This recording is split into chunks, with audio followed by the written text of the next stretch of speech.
Yes. Hello? Is this thing on? A check 1 2. Check 1 2. Hey everybody, Mr. Troy here.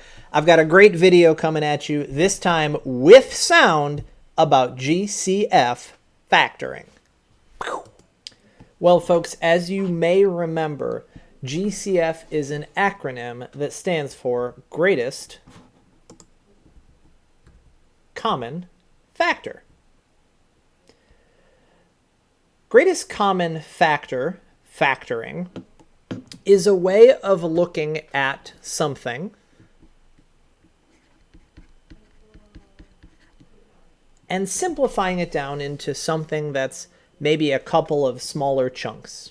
Let's take a look with this first problem. Karen's trying to factor 6x squared plus 10. She found that the greatest common factor of these terms was 2 and made an area model. So she made rectangles, one for the x squareds and one for the 10s, and she's going to divide out or factor out a 2. Now, why is it 2? Well, the only thing that you can divide both 6x squared by and 10 by is 2 or 1, and out of all of those, 2 is the biggest. So what would the width be? Well, 2 times what makes 6x squared? Well, that would be 2 times 3x squared.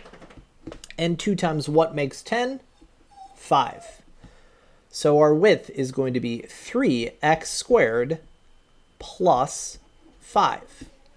All right? So about half of the problems you look at are going to be that sort of thing. Now, the much more challenging problems are ones where you don't have an area model and you're going to need to figure it out yourself.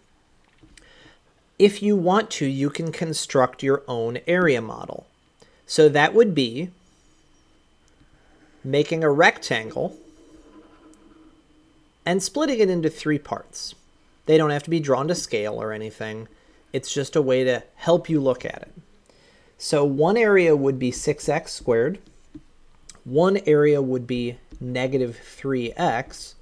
And one area would be negative 12. When you look at all of those, you stop and think to yourself, well, what do they all have in common? What I notice about each one of these is that they are divisible by 3. So I'm going to put 3 as the length of my area model.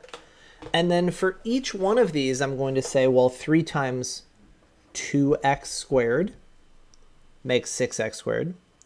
And 3 times negative x makes negative 3x. And 3 times negative 4 makes negative 12.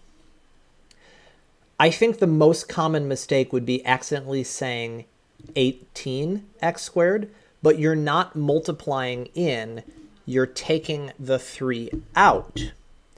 So the way that this would look would be that your factors would be 3 times 2x squared minus x minus 4. Your final answer should look like the end result of doing the distributive property backwards. With that being said, you may not need to rely on the area model. You may look at each of the terms and say, well, golly, I noticed that each of those is divisible by 9. So what would happen if I took a 9 out of them?